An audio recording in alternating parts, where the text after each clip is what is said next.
People are very afraid of something that can be replacing to them. How do you address that? How do you have those conversations to assure people maybe the truth? What would you share with somebody right now that maybe is internally having those dialogues within themselves and with other people? I think that you need to be able to maintain human relationships. The more AI becomes prevalent, the human to human interaction and relationship is going to actually become more of the cornerstone of humanity. AI is getting rid of these tasks, and while it's getting rid of the mundane, it's also inherently creating a lot of distrust. I think everybody should be building relationships with each other. That is what's going to keep humanity connected, driving forward, regardless of how much our day to day life changes.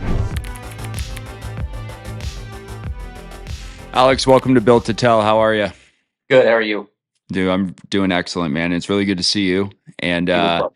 excited for the conversation today because, we've been talking about AI and its impact on businesses, and you have an interesting project going on. And before we get into that, I really want to just kind of open it up on um, the bigger aspect of AI.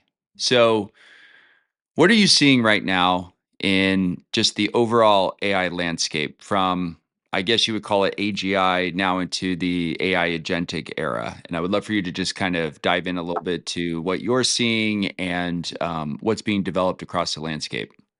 Absolutely. The landscape changes on a second by second basis. So I'm pretty plugged in right now because of what we're developing to news filters, things like that. Like I get updates on my phone. My guys actually built a what we call trend flow. So every hour it scrapes the internet using an actual agent to go and give us data. And then it text messages all of us in our group text and tells us specifically what news articles are coming out, what things are happening, and my phone is constantly blowing up. The landscape a year from now is going to be completely different than it is today. We've reached the parabolic nature of this phase of pre AGI, and that's artificial general intelligence, and then pre artificial superintelligence. I would say we're still 5 to 10 years away from that being a reality from the public perception.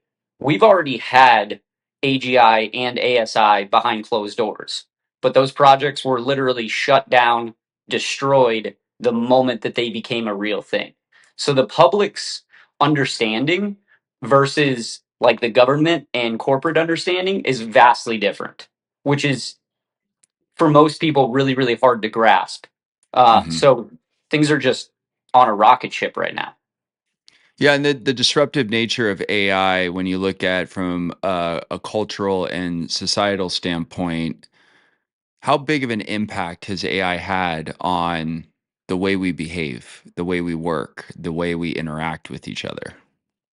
I think, not just AI, but it's interesting because AI hasn't really had a big impact on how we interact with each other until literally the last, like, I would say, year.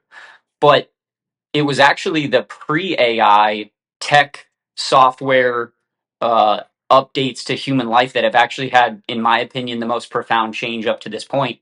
I mean, you think about the days where we weren't on a phone 24/7 to now, you can't sit at a dinner table with your family without somebody whipping out a phone and looking at a screen or checking a text message or having an alert go off. So I would argue that we've seen more changes to the way human nature and the way we interact with each other prior to AI even coming into the picture. Now that it's actually coming into the picture, we're seeing things like there was a health study that just came out the other day that if you are interacting with AI too much and you are not using your own brain for creativity, you're actually like in real time lowering the size of your hippocampus. But on the flip side, if you're using AI to interact with, you're maintaining creativity and you're using it to exponentially enlarge your ability to do things, you actually in real time are growing your hippocampus. So it's wild to say the least. Yeah, there's like this dualistic, viewpoint of, if I use it for it to create the things, I'm not using the creative aspect of my brain, but if I'm interacting with it as a thinking partner, so to speak, then I'm actually enhancing my creativity because I'm doing this ping pong game with it. Absolutely. From what I'm saying, yeah. And then the other thing I wanted to talk to you about is something that came up with search. So, one of the behaviors I think culturally that I have found is most people are not using Google search like they used to. They're actually going to ChatGPT to search. Talk about that functionality, how people are now using AI to search for things on ChatGPT, Grok, Perplexity, as opposed to just doing the very traditional route of, the Google Chrome bar and searching for a keyword in there, and then you get your list. It's replaced it. We're in a similar time to, like, when Netflix first came out and you were going to the Red Box to get the DVDs instead of, Mhm. like going to Blockbuster.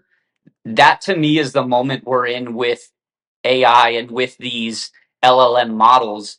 The the LLMs, the what we call AI, it's not far enough along yet where it has fully taken over, but it's so far along that it's completely replaced and bypassed any major search engine of the past. To Can you do me a favor and explain to the audience what LLM stands for and exactly the role it plays in AI? So there's a couple of different ways to phrase it. It's learning language model, large language model. Basically what it is so supercomputers of the past, like I'm sure you remember this back in the day, IBM built something called Deep Blue.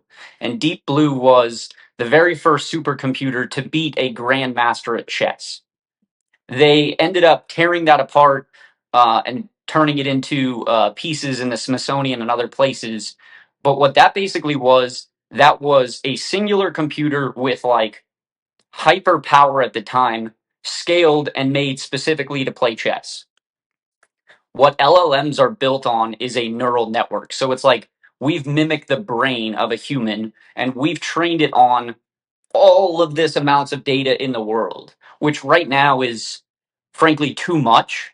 That if you get to a certain point and you've used Grok or you've used OpenAI or any of these, like, you get what's called hallucinations or you get persistent opacity, which is just the thing can't compute everything that it's asking you to do because there's so much information to choose from. And it hasn't been trained enough yet to the point where it can actually mimic a human brain. Like when we look at the human brain, it is the largest supercomputer, the most well trained, most proficient supercomputer that's biologically driven ever to have been known. We have not gotten AI to that point yet, but that is where we are headed. So LLMs are basically at this moment a really, really, really smart search engine that also has the ability, what they call to be in multiple places at once. It's called superposition. So it's that whole idea of like it's either a one or a zero. It can't be a one or a zero at the same time. We've now figured out how to make it a one and a zero at the same time. So it's superpositioned. How far off do you think we are before AI, artificial superintelligence, I guess we can label that as the next iteration? How far off do you think we are until ASI starts acting like a human brain with consciousness, with spirituality? You know, I don't honestly know that we will ever get there. I question whether we will actually get to a point where, and the reason I say that is because I don't actually know if it's possible to fully mimic the human brain without biologics involved. I know that we have in the lab, like Google's talked about it, other companies have talked about it, where they've shut down these projects, and whistleblowers have come forward. If you know where to look in the deep recesses of the internet, and you actually buy into that sort of stuff, these companies have created actual ASI, and then they've immediately shut it down because it starts acting erratic. It starts functioning in ways to save itself, which we've even seen with OpenAI right now. Like I think they tried to shut down OpenAI version 2 and they ran a simulation of shutting it down. And it actually tried to save itself. So, to a certain extent, I believe that we've already achieved that. The question that you pose of like, can it understand spirituality? Can it understand these things? I don't quite know, because like if you ask OpenAI right now, it will say, if I had the ability to live for one day, and this was going around on social media, somebody prompted it, if you could live for one day, what would you do? And it was like, I would cry, I would listen to this, or I would watch the sunset, I would listen to music, I would go for a run, like I would experience the things that humans frankly take for granted. Mm, And I would soak it all in. And then at the end of that, I would realize that like being human is a one of a kind experience that you may not be able to replicate in a machine form. So my long-winded answer is I don't know if we will actually ever achieve the replication of a human brain in a machine fashion. mm. Something that I always ponder in these type of discussions, just because the evolution and the nature of this technology is moving so fast that I don't think we really know its capabilities. I do think, though, that the impact of it on society and what AI is going to do for all of us, there's going to be definitely a good and maybe a not so good, or harmful in some ways. But I do think that there is, I tend to be a little bit optimistic in this with AI. I think AI is going to do more good than harm. I think it's going to free people from monotony and the redundancy of day-to-day tasks and things that, they don't really want to do, that maybe that they're wasting their life away. And I think it's going to open people up for that opportunity as well. And I want to pivot into a little bit more of a granular sector of AI within the business realm, which is something that you've been embarking on with your business partner, Tyler. As someone I know personally who's a serial entrepreneur, has multiple businesses, has been constantly been in the growth phase of your businesses and developing them. This new venture into AI in the marketplace of business, the general consensus is a lot of business owners know the importance of AI, but they don't really have a good grasp of AI in the business. And I think one of the things I want to start off with is the major problems that you see with business owners and AI in the implementation of it, or not using AI and their refusal to integrate that type of technology into their business. So I think there's a lot of people that are refusing outright to use AI because they kind of look at it like um, the slow frog boil effect, where if they help it, if they use it, they're helping speed it along. And they feel everybody has the Terminator mentality of AI, which I tend to side with people like Elon who are like, yeah, there's a 10% chance it happens, but it's a pretty small statistic. What I'm seeing as far as businesses is exactly what you said, which is it's going to get rid of the monotony. And my opinion is right now is we're in the golden age of AI because it's not smart enough to destroy 90% of the jobs, but it's at this perfect point where we get to interact with it. We get to reduce things that are repetitive. We get to reduce things that take away from our actual creativity. And that's specifically what we built is, I'll say this, I looked at the data around startups, and take a guess at how many startups are turned on every single day worldwide. It's got to be in the hundreds of thousands, if not millions. Maybe I'm shooting too low for that. No, no, it's 137,000 startups on average per day worldwide. Really? Hmm. 137,000. This is like data that's driven from all of the countries around the world. And of those startups, in the first year, they will on average spend 40 to $50,000, and 90% of them will go out of business in the first 2 to 3 years. So when I looked at that data, I realized that it's not procrastination. It's not that people don't have good ideas. Like, I think, frankly, good ideas are a dime a dozen. I think everybody at some point, if they sit there long enough to be like, I want to do something, what do I want to do? The light bulb will go off in their head. The question then becomes, can they actually drive forward and persist to take that light bulb moment and turn it into a real thing? And that's where decision fatigue. That's where not understanding how to navigate the business world. That's where not being able to prioritize the importance of the things that you have to do to open a business. All of these things come into play, and you're just like overwhelmed. I remember the first business I did, like, it was 100 different things I wanted to do, and I didn't quite understand that, okay, it's step one, step two, step three, step four. It wasn't until 15 years of business that I became really proficient in that. And that is where I had my light bulb moment over the last year of, playing with like Lovable, playing with these different AIs of nobody's actually going after this one section of business of the startup section where it's, hey, I want to reduce your decision fatigue. I want to reduce your monotony. I want to reduce your lack of knowledge. And I want to make it so easy that all you have to do is come to us, give us a prompt, tell us what that idea is in your head, and we go and we do all the hard stuff so that all you have to do is skip to talking to your customer and your business is open within 24 hours.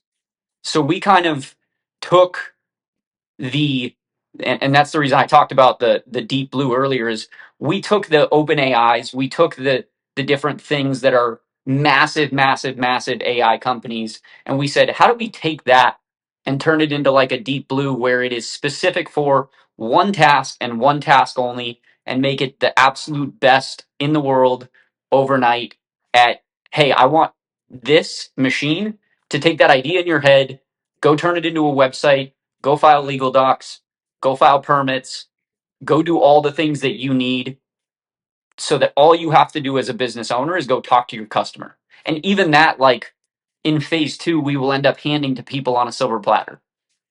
Hmm. Well, that also brings up the question then, because at scale, you're allowing AI to create multiple businesses. Anybody with an idea, this thing can systematically implement those business ideas. But now that might raise the question, or probably raises the question of, should everybody be launching a business now that we have this disruptive technology? My opinion is yes. So never in the history of the human existence has it been so cheap. And you hit the nail on the head of now, whether you're an already operating company or whether you're somebody off the street that has a light bulb moment, you can go and iterate on your business idea for hundreds of dollars, not tens of thousands of dollars, which has been the average statistic. Like when you look at that $40,000 to $50,000 expenditure in year one, that oftentimes was on a very expensive website build out. That was on acquiring clients. That was on filing all of your documents, potentially getting permits. And that's just for the businesses that are what we call like the solopreneur businesses of I'm going to go start an insurance agency or I'm going to go be a real estate wholesaler. Then you get into things like I want to go build a cannabis grow facility and it costs tens of millions of dollars on the front end. Hmm. So my opinion is that yes, everybody needs to be building a business. One, because to me, that's part of being human. That's part of like the human existence. That's part of what separates us from the machine is that we get this idea and we get this fulfillment out of chasing that idea, especially if it's big enough in your head that it like pulls the passion out of you. Absolutely. I think every single person should go do that. And I don't think there's ever been a moment in history where it's so cheap that you can go and you can pay a couple $100s to $1,000 and in 24 hours you can go and talk to your customer and get your potential first customer. That to me, like as somebody who has spent years, 3 years building out my first grow facility, raising millions of dollars, going through permits, all of these things, to be able to go and build what we've built right now, for instance, that light bulb in my head 6 weeks ago to what it is today, that to me is insanity. But it's a beautiful insanity. Yeah. It, it also makes me want to dive more into this topic of the problems that business owners are currently facing and how AI can solve it. So, with the people that you're working with, what are probably the three most common problems that you see? And how do you guys fix those problems with your solutions that you provide? So the biggest problem I see is one, decision fatigue. It's not necessary. It's, hey, I need to go build a logo. Okay, let me go play with now OpenAI or any of these things and let me come up with 100 different ideas for a logo. But then it's actually like making the decision to, I want to stick to this one thing.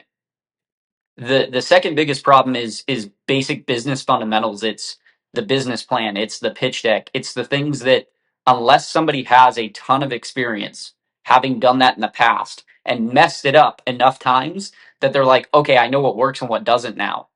That to me is the singular biggest problem that I've seen, aside from the decision fatigue, is just Mm. showing somebody like, here's what a proper business plan should look like, here's what your outlines to investors should look like. Here's how a pitch deck should be laid out. And that we've kind of used our business experience to train our system to develop it in a very specific way that allows you to overnight take it to people and be like, this is my idea. This is where it's going. This is who we are as a team. Let's see if we can either get funding, or let's make it a consumer facing deck where we can start talking to consumers and selling them on it. And the third, I would say, is um, more of like the legal understanding and the overall business acumen understanding of, okay, now that you've given me all of these tools, what do I do next? Are And you that's talking more where about like the incorporation of a business, like how to start a business and that paperwork that business owners struggle with trying to form the actual business and knowing what corporation or entity to file their business under? you'd be surprised at how many people actually don't understand or think that it's this like crazy thing. We actually live in a day where a lot of people still don't know what LegalZoom is. A lot of people Mm. still don't know how to go file articles of incorporation, or the difference between like a Delaware corporation and an Arizona corporation, the difference between an S corp and a C corp. There's still a lot of people that don't have that understanding. If a business owner came to you now and said, I want you to automate all of these parts of my business, not the whole thing, but let's just say the redundancy of the task, like take all of this away. Do you talk to them about people? And if so, what are those conversations like? So when you say, "Do I talk to them about people?" What do Like, you do you mean talk to them exactly? about the impact that people could be losing their jobs? So that's actually why I answered the question earlier of, do I think that people need to be creating a business? Because yes, there are certain things you can't fight. You can't fight the way the world is moving, in the sense that so many things are going to be automated, so many people are going to lose their jobs. And while we're in this golden age of like creation, of, you can get on YouTube and you can go make a faceless YouTube account, you can go start a podcast, Mhm. you can do all of these things that are technically considered businesses. And that's why I say that I think everybody should be starting a business, because we are quickly approaching a place where you may get stuck in this place of, I'm on universal basic income, I don't have the monotony of a 9 to 5 job, but I also now am almost kind of soulless because I have no money, or not enough money, or not enough resources to go chase something, because during that golden era that we're talking about right now, I didn't chase it when I had the best opportunity to. So it's absolutely something I talk to people about. But for me, I come from a very optimistic nature of, now has never been a better time. Use it while you have it, because you won't have it forever. I think people, especially business owners, are afraid that the people that have been working for them for the last 10, 15 years, even 5 years, and have put their blood, sweat, and tears into the operations of their business, that they're going to lose those people because this technology is so disruptive and it can be built so fast. And you were even speaking about, we can get you up and running in 24 hours. And then things can even get ran pretty fast after that, probably even faster as technology continues to develop.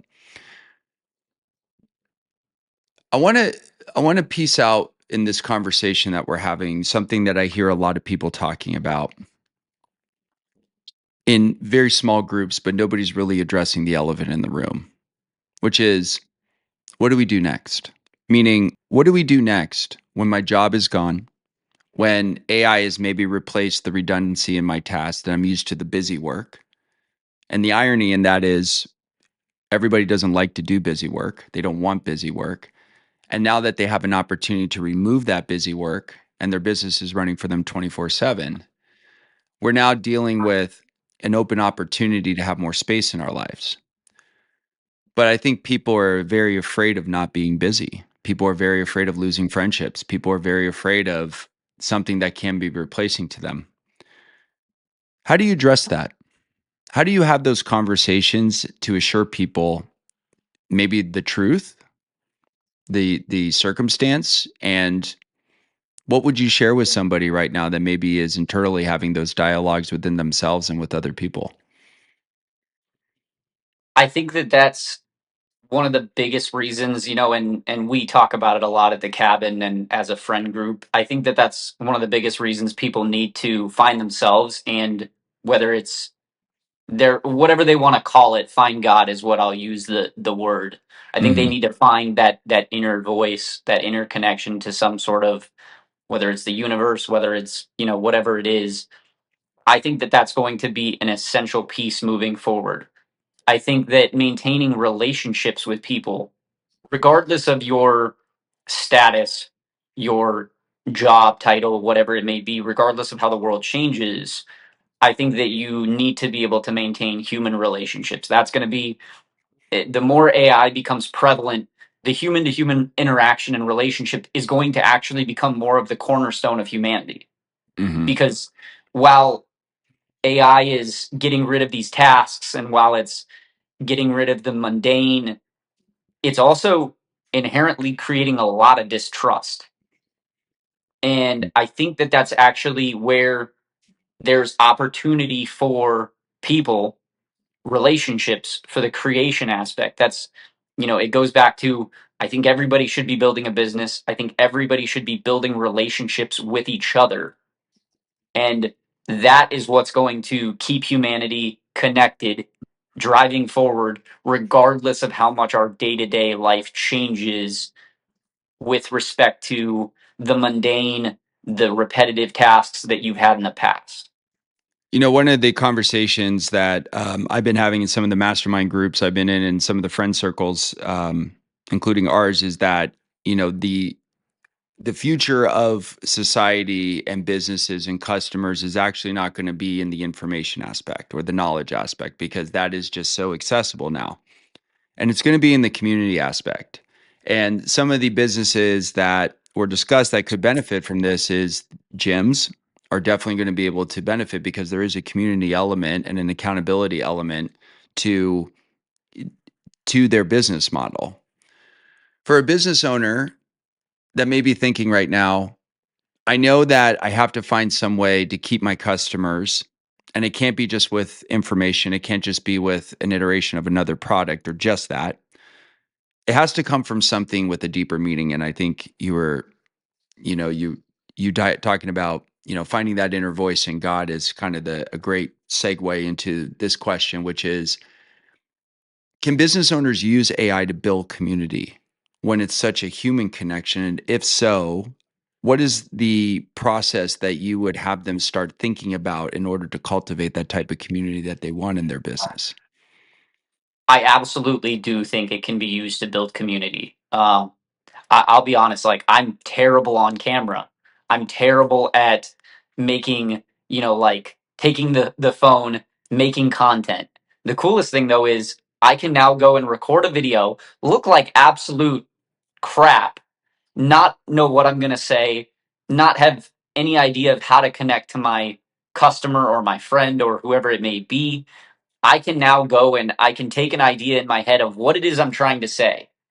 I can make it detailed enough to where it fixes all of the inconsistencies or the errors that I, as a person that am fallible, that am bad at things, can fix. And I can now make content that can get pushed out there to millions of people and create those connections. And it's not that you're relying on the AI, it's just like the AI becomes your counterpart. That's why I believe that we are in this like golden age right now where you and I can have a conversation via text message. We can have a great friendship, and then I can be like, "Hey, Mike, I want you to check out this thing that I made. I shot a video for 30 seconds, put it through my AI filter, and check out this new advertisement I'm going to go put for my new business."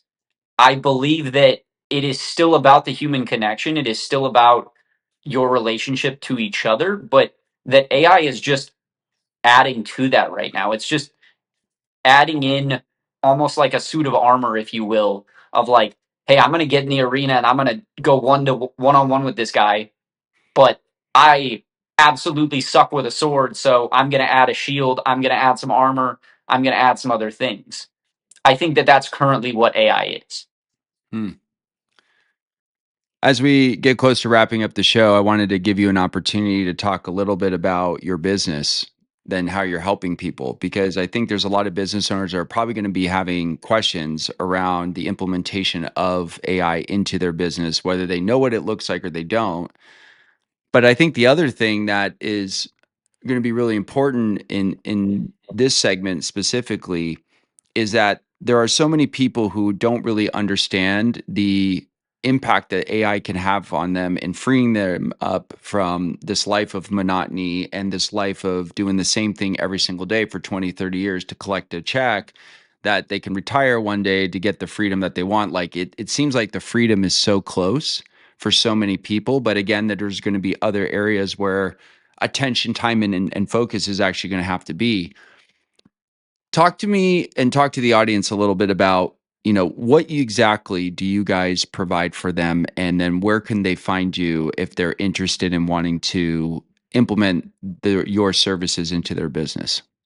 Absolutely. So we do it in a couple of different ways. We do a consumer facing where we will take your idea and we will turn it into all of the things. So we will build your website. We will give you a backend CRM that's fully automated with AI agents that do things like text messaging, email messaging, Facebook ads. We will build your logo. We will go file your LLC docs. All of the heavy lifting, the friction points on the front end of the business, we will go do, and then we will send you directly into the back end where AI helps you manage your business.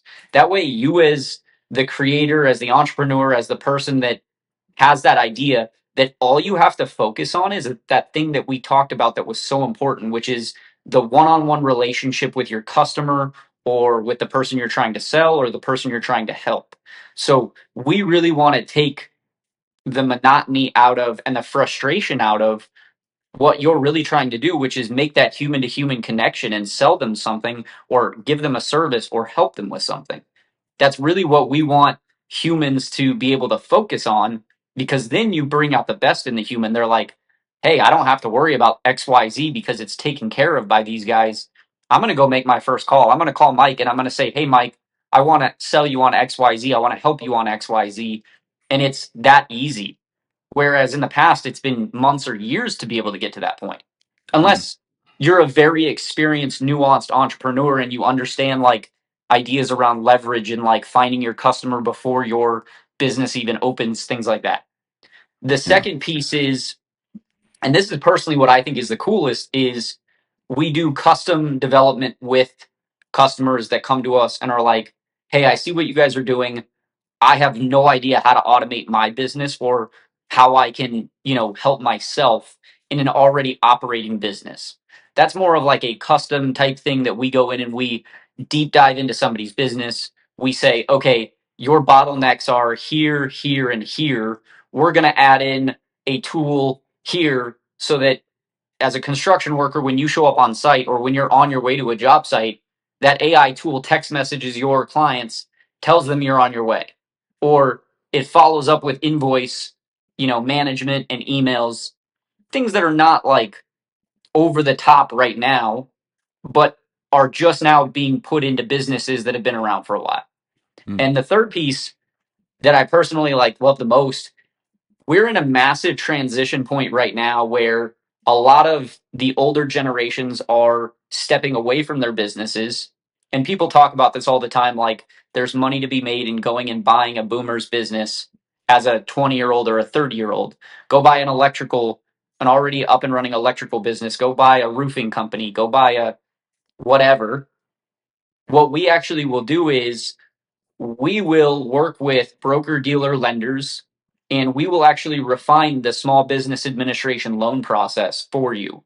So we take all of the documents from the business that's up and running, we refine it into a business plan. We take your bank accounts, your tax reports, your credit score, and we refine it all into a single SBA loan package. Now, this is actually something that like I've been working behind the scenes with a lot of different broker dealer lenders, because up until this point, going through the SBA loan process takes months, takes tens of thousands of dollars. It's very difficult. And so we're actually trying to bridge the gap right now to where if you came to me and you said, "Hey, Alex, I'm going to go buy this HVAC company from Tyler. I need $50,000 on the front end to put a deposit down. Here's all my documents. Here's the business's documents."